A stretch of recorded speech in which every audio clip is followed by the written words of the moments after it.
이에 그 사람이 그와 함께 돌아가서 그의 집에서 떡을 먹으며 물을 마시니라. 그들이 상 앞에 앉아 있을 때 여호와의 말씀이 그 사람을 데려온 선지자에게 임하니 그가 유다에서부터 온 하나님의 사람을 향하여 외쳐 이르되 여호와의 말씀에 내가 여호와의 말씀을 어기며 내 하나님 여호와께서 내게 내리신 명령을 지키지 아니하고 돌아와서 여호와가 너더러 떡도 먹지 말고 물도 마시지 말라 하신 곳에서 떡을 먹고 물을 마셨으니 내 시체가 내 조상들의 묘실에 들어가지 못하리라 하셨느니라 하니라.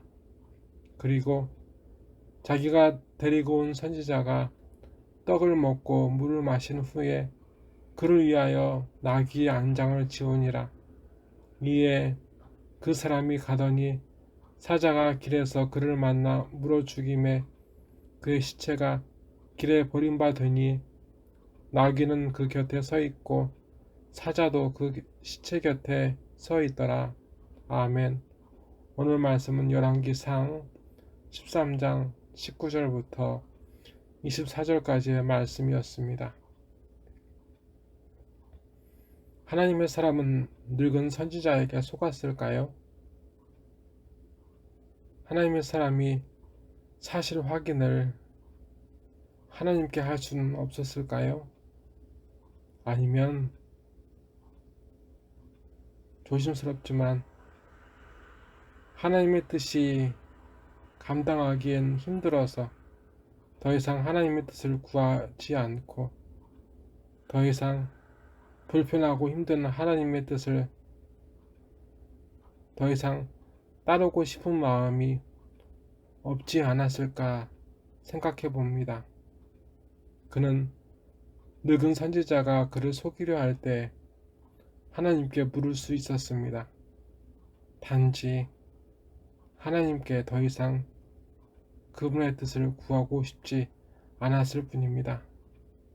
그래서 마침내 자신을 향한 하나님의 뜻을 부정했습니다. 그래서 오늘 그는 죽었습니다. 여러분, 성령께서 이제 강팍하고 완악한 죽을 수밖에 없는 우리의 눈과 귀를 열어 그 마음을 부드럽게 하심으로 다시 하나님의 말씀을 사모하게 하십니다.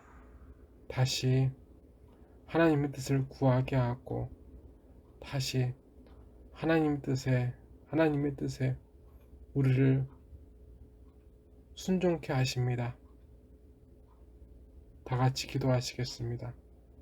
하나님 아버지, 저희의 강팍함을 아시는 하나님 아버지, 저희가 이 하나님의 사람처럼 세상이 저희를 속이는 것을 알면서도 아버지께 사실을 확인하려는 간구도 하지 않고 편하고 즐겁게 쉽게 살려 했습니다.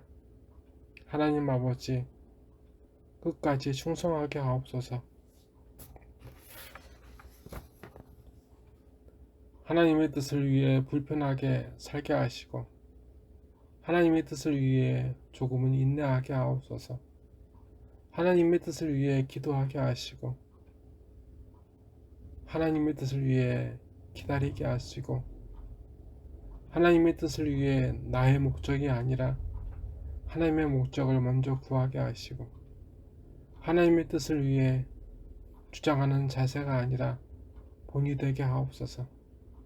나사렛 예수 그리스도의 이름으로 간절히 기도드리옵나이다. 아멘. 하늘에 계신 우리 아버지여, 이름이 거룩히 여김을 받으시오며 나라가 임하시오며 뜻이 하늘에서 이루어진 것 같이 땅에서도 이루어지이다.